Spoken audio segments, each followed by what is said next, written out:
네, 오늘 이달 우리 주제가 헌신이죠. 헌신이라는 주제로 고민을 또 하다가 문득 한 글을 봤습니다. 누가 쓴 그 댓글을 하나 봤는데 거기에 그렇게 쓰여져 있더라고요. 헌신하면 헌신짝이 됩니다. 네. 누가 인터넷에 이런 글을 올려놓은 거예요. 댓글로 짧게 헌신하면 헌신짝이 됩니다. 사뭇 우리 주제와 어울리지 않는 그런 냄새를 풍기는 그런 말이죠. 헌신하는데 헌신짝이 된다뇨. 이게 말이나 되는 이야기겠습니까? 헌신을 강조해야 되는 이 밤에 제가 이 헌신을 비방하는 말을 한다고 해서 여러분 오해하지 않으셨으면 좋겠습니다. 이 말은 제가 한 것이 아니고 아까도 말씀드린 것처럼 인터넷에서 어떤 사람이 한 게시물에 대한 댓글로 올려놓았던 글입니다. 최근 몇 주, 1, 2주 정도간에 그 미디어에서 좀 화제가 되었던 내용들이 있었는데요. 방송 프로 한두 개 정도의 방송 프로에서 우연치 않게 서로 다른 방송사에서 우연치 않게 다른 방송임에도 불구하고 한 가지 이야기를 다룬 적이 있었습니다. 그게 뭔가 하면 이 시대의 가장 큰 문제 중에 하나인 이 정리해고의 문제, 명예퇴직의 문제, 권고사직의 문제에 대해서 전혀 다른 방법으로 한쪽에서는 오락 프로로 또 한쪽에서는 드라마로 그 이야기를 다룬 적이 있었는데요. 그 내용들이 너무 사람들의 마음에 와닿다 보니까 사람들이 거기에 많은 댓글들을 적어 놓은 것을 보았습니다. 그 내용의 주된 그 목적은요, 회사라는 것, 우리가 직장이라고 하는 것에 있어서 그 직장에 있어서 가장 중요한 게 뭐죠? 돈을 버는 겁니다. 그 돈을 버는 것에 있어서 필요 없다고 생각하는 사람들, 도움이 되지 않는다고 생각하는 사람들, 우리 이 회사에 도움이 되지 않는다고 생각하는 사람들을 이렇게 하나씩 둘씩 정리하는 과정들을 보여주었다는 사실입니다. 어떤 사람들은 능력이 없어서 또 젊을 때는 누구보다 열심히 일했지만 이제 나이가 들어 효용가치가 없어졌기 때문에 그래서 이제 해고해야 되는 또 그런 아버지들의 모습들이 거기에서 비춰주었습니다. 거기에 나왔던 그 화면에 나왔던 모든 사람들은 이 시대의 아버지의 한 상을 보여주었고요. 그 아버지들은 모두가 자기보다는 가족들, 특별히 사랑하는 아내 또 아이들을 위해서 몸이 부서져라 일했던, 그렇게 우리의 표현으로 얘기하면 오늘 얘기하려고 했던 헌신이라는 그런 모습으로 회사에 충성했고 회사를 향해서 그렇게 삶을 바쳤던 바로 그런 아버지들의 모습들이, 부모들의 모습들이 나왔다라는 것입니다. 그러나 그들이 그렇게 일을 했지만 그러나 시간이 지나고 나이가 들고 힘이 빠지고 그리고 젊은 세대에 뒤처지고 결국 그들은 그 회사 안에서도 짐짝같이 여겨지는 존재들이 되어버렸다는 사실입니다. 그래서 회사는 이제 이윤축을 하는 아주 명확한 목적하에 비교해 봤을 때 이제 그들이 더 이상 필요 없게 되어지고 그들을 과감하게 내치고 또 내치려는 모습들이 그려지면서 이 시대의 한 단면들을 보여주는 그런 내용들이었습니다. 많은 사람들이 이렇게 이야기를 하더군요. 거기서 나의 모습을 보았습니다. 또 우리 아버지의 모습을 보았습니다. 그리고 한 사람이 또 그렇게 적었던 거예요. 헌신하면 헌신짝이 됩니다. 참 안타까우면서도 그 보여준 현실에 대해서 마음 한구석에는 동의가 되었습니다. 헌신이라는 단어가 이렇게 적용되어질 줄은 저는 생각도 못했는데 그 단어가, 그 말들이 그렇게 눈에 들어왔습니다. 헌신하면 당연히 좋고 기쁘고 행복한 결과가 올 거라고 생각을 하고 이때까지 살았는데 그러나 그들의 표현에 의하면 전혀 다른 결말도 있을 수 있다라는 것을 보여주었다는 것이죠. 그런 모습 속에서 몇 가지 질문이 떠올랐습니다. 우리에게 헌신이 과연 필요한 것인가? 하나님께 헌신이 왜 필요한가? 정말 하나님께 헌신했을 때 우리는 사회처럼 헌신짝이 되지는 않을까? 설령 헌신짝처럼 벌어질지라도 우리는 헌신을 해야 되는가? 왜? 무엇을 위해서 해야 되는가? 이런 질문들이 머릿속을 스쳐 지나갔습니다. 사회와 교회, 또 기업과 하나님, 전혀 다른 기관이고 또 전혀 다른 성격이지만 헌신이란 이 하나의 단어에 이런저런 생각들이 가지를 치고 연결이 되어져서 생각이 나고 또 이렇게 지나가는 모습들을 느꼈습니다. 물론 달라야죠. 다르죠 여러분. 전혀 다릅니다. 회사에서 헌신하는 것과 하나님께 헌신하는 것은 비교할 수 없을 만큼 다르고 그 결과도 분명히 다른 것입니다. 아니, 달라야 되는 것입니다. 그래야 우리가 살아가는 이유가 있지 않겠습니까? 그렇다면 우리가 다르다라고 이야기를 해야 되는데 뭐가 다르겠습니까, 여러분? 어디에서 다르다라고 여러분들은 이야기할 수 있겠습니까? 우리가 정말로 사람들 앞에 아니다, 세상 사람들 앞에 세상 회사에서 우리가 헌신하면 그렇게 될지 모르지만 하나님 앞에 헌신하면 전혀 다른 결과를 우리는 얻을 수 있다라고 말을 해요. 그런데 왜요? 어떻게요? 무엇 때문에요? 라고 질문을 받았을 때 여러분들은 어떻게 대답을 하시겠습니까? 어떻게 하나님 앞에 헌신하면 세상과는 전혀 다른 결과를 얻을 수 있습니다 라고 여러분들 담대하게 이야기할 수 있을까요? 오늘 호산나 우리 찬양대가 귀한 찬양 해주셔서 제 설교 시간이 좀 짧아졌습니다. 그래서 단도직입적으로 좀 본론으로 들어가서 한두 가지만 이야기하고 마쳐야 될 것 같습니다. 가장 중요한 거, 이미 제가 말씀을 드렸지만 우리가 누구에게 헌신을 하는가가 사실 가장 큰 차이점이라고 생각할 수 있습니다. 아니, 그렇게 하는 것이 당연할 겁니다. 누구에게 무엇을 위해서 헌신하는가가 가장 큰 차이겠죠. 세상은 개인의 이익 또 집단의 재정적인 수익을 위해 헌신하라고 이야기를 합니다. 좀 타성적인 거죠. 강요하죠. 너희가 우리 회사를 위해서 열심히 일하지 않으면 너는 안 돼. 너는 잘릴 거야. 이렇게 강조를 합니다. 보이지 않게 그러한 압박을 하게 됩니다. 그래서 많은 아버지들이, 많은 어머니들이 그들의 직장 가운데서 몸 바쳐 정말 시간을 바쳐 가족까지 팽개치고 그리고 일할 수밖에 없다는 사실이죠. 그렇게 해서 자신의 회사가, 자기가 속한 그 회사가 더 많은 돈을 벌게 하고 더 많은 재정적인 윤택함을 누리도록 많은 사람들이, 많은 부모님들이 그렇게 노력을 했다는 사실입니다. 기업은 최소의 노동력과 자본을 투자해서 최대의 이익을 내는데 그 목적이 있죠. 사실 이 목적부터가 다르다라는 겁니다. 기업은 철저하게 이윤을 내야 되는 집단인 것이죠. 그 이윤 추구, 얼마나 이 사람이 우리 회사에 도움이 되는지, 우리 회사가 부유해지고 성장하는 데 도움이 되는가, 아니 이 사람이 우리 회사에 얼마나 많이 벌어다 주는가가 그 회사가 가지고 있는 사람을 바라보는 가장 중요한 기준이고 잣대다라고 이야기를 할 수가 있습니다.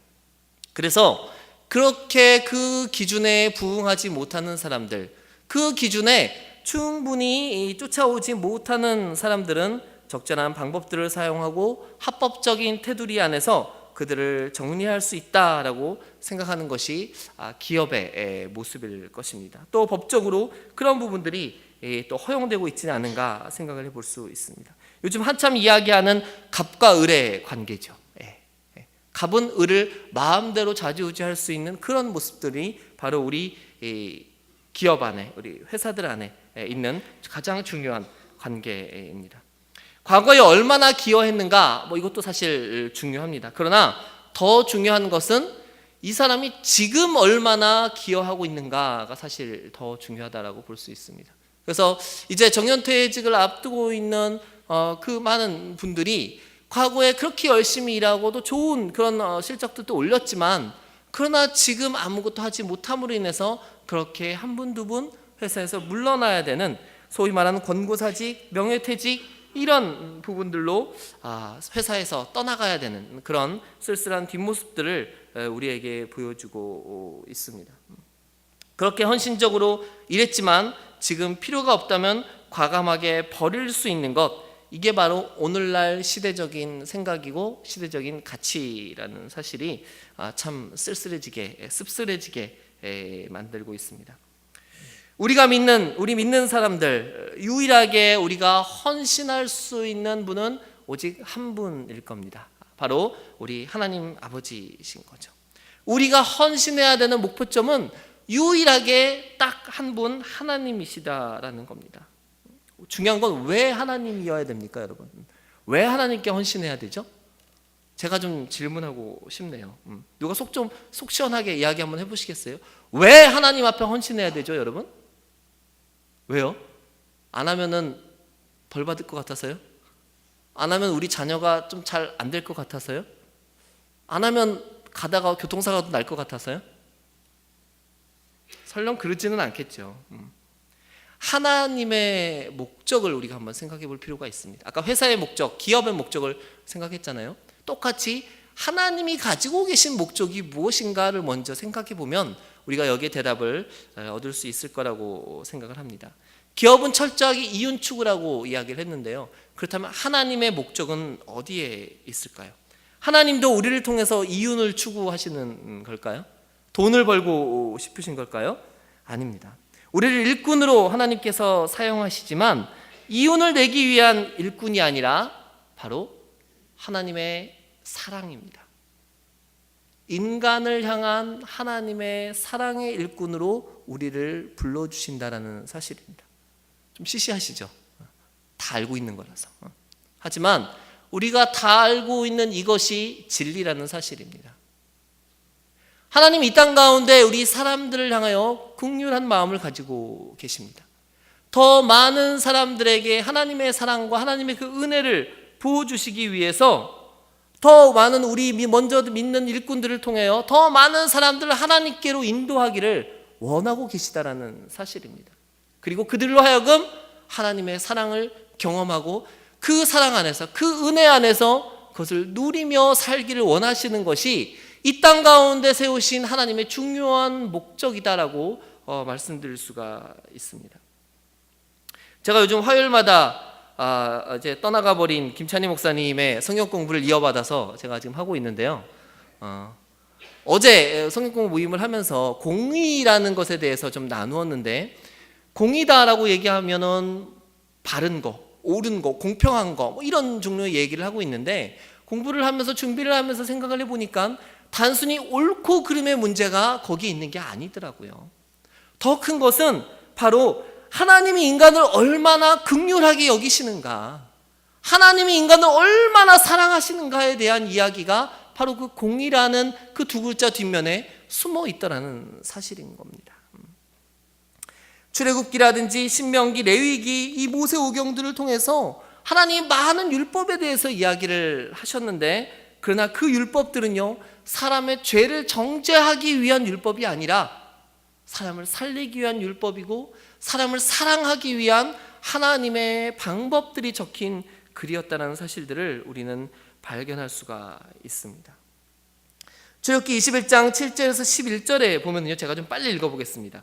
사람이 자기의 딸을 여종으로 팔았으면 그는 남종같이 나오지 못할지며, 만일 상전이 그를 기뻐하지 아니하여 상관하지 아니하면 그를 속량하게 할 것이나, 상전이 그 여자를 속인 것이 되었으니 외국인에게는 팔지 못할 것이요, 만일 그를 자기 아들에게 주기로 하였으면 그를 딸같이 대우할 것이요, 만일 상전이 다른 여자에게 장가들지라도 그 여자의 음식과 의복과 동침하는 것은 끊지 말 것이요, 그가 이 세 가지를 시행하지 아니하면 여자는 속전을 내지 않고 거저 나가게 할 것이니라. 아멘. 하나님이요, 하찮은 여종일지라도 그 주인이 마음대로 하지 못하게 하셨다는 사실이에요. 아무리 작은 소자일지라도 하나님이 그 사람이 살아갈 수 있도록, 그 사람이 이 땅 가운데 사람으로 살아갈 수 있도록 그 환경들을 만들어 주라라고 율법에 이야기하고 계시다라는 사실인 거죠. 있는 자를 위한 율법이 아니라 한 영혼 한 영혼들이 살아갈 수 있도록 하나님이 그 환경과 여건들을 율법을 통해서 말씀하고 계시다는 겁니다. 또 출애굽기 23장 9절에 보면 너는 이방 나그네를 압제하지 말라, 너희가 애굽 땅에서 나그네 되었었은즉 나그네의 사정을 아느니라.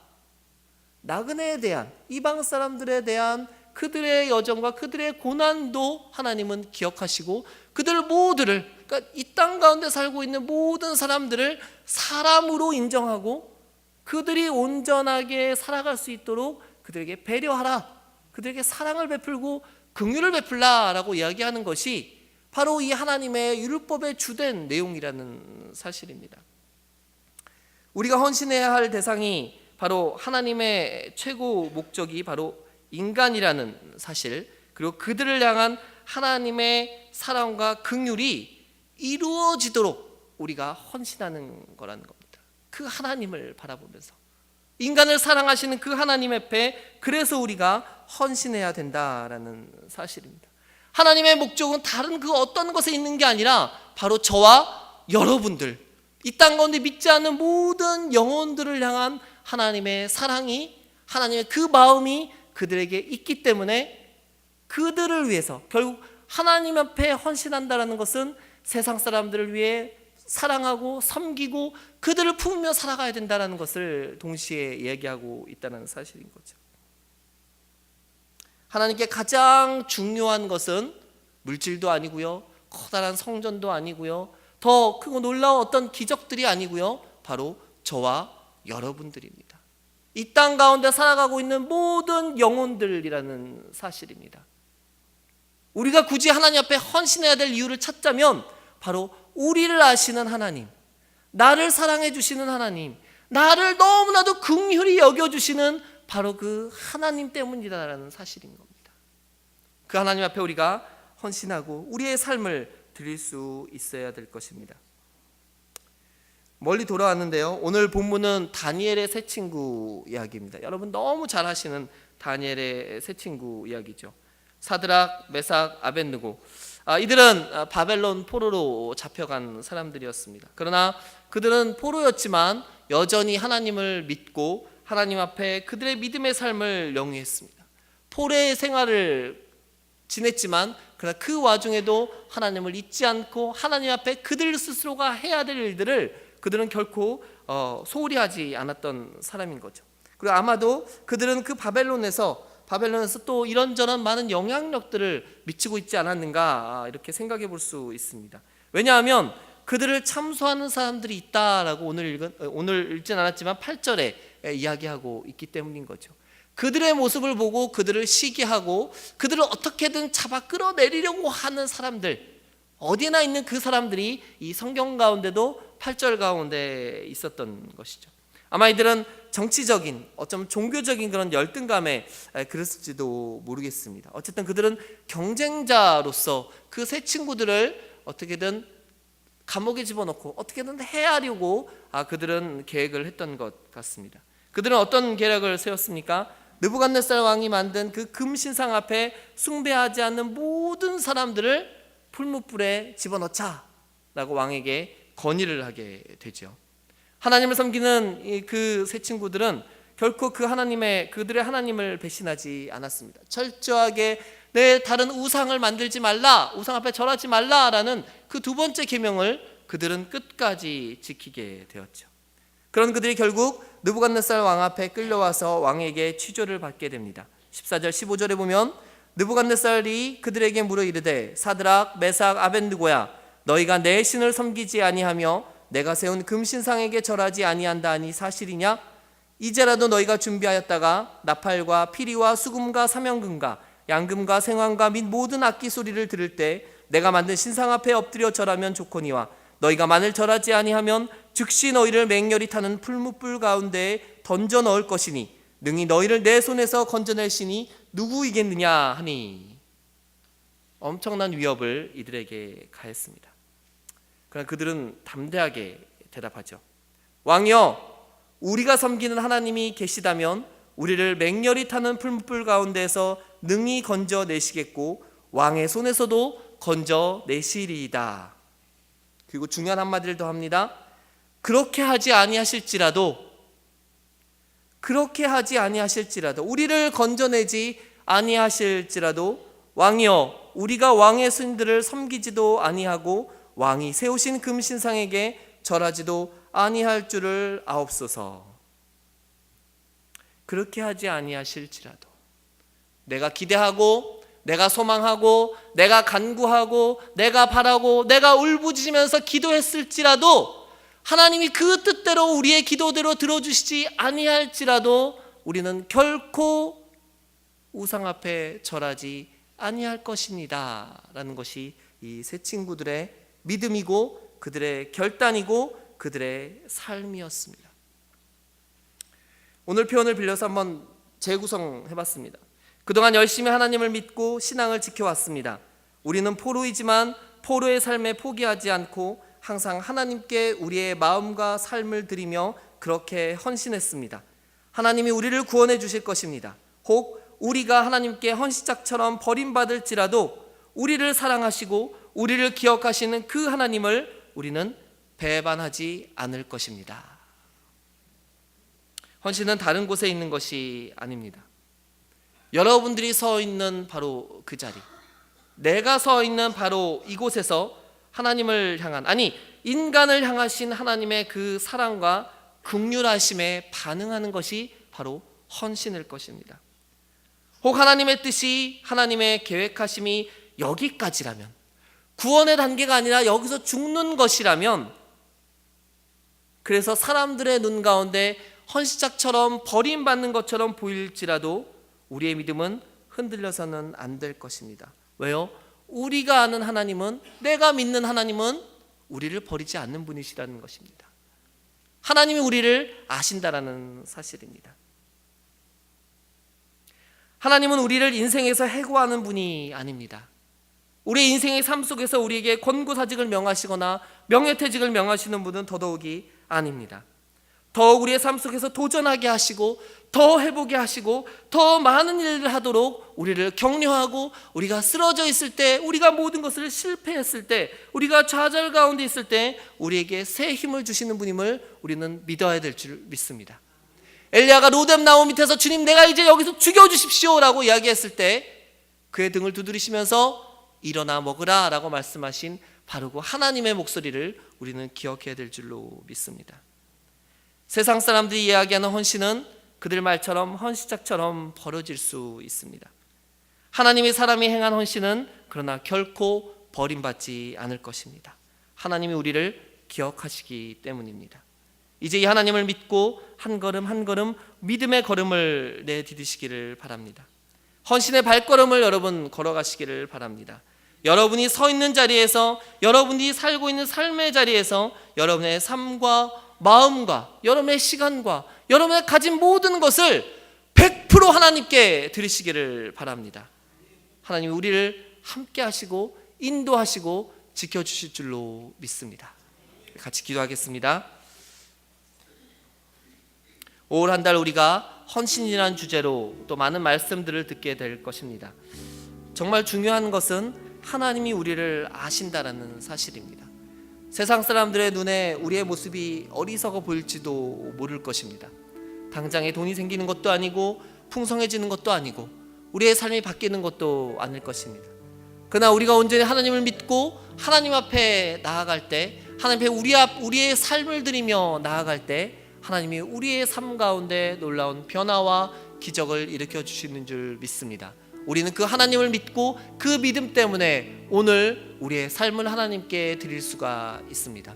이 5월을 통해서 우리가 우리의 부족했던 삶의 모습들 더욱더 결단하며 하나님 앞에 나아갈 수 있는 저 여러분 되어지기를 원합니다. 하나님, 이 5월 한 달 동안에 이 헌신의 제목을 가지고 우리가 나아갈 때 하나님 우리의 삶을 통해서 온전히 헌신의 삶을 살게 하시고 하나님 앞에 삶을 드리며 나아갈 수 있게 해달라고 우리가 이 시간 먼저 한 목소리로 주 한번 외치고 함께 기도하며 하나님 앞에 나아가기를 소망합니다.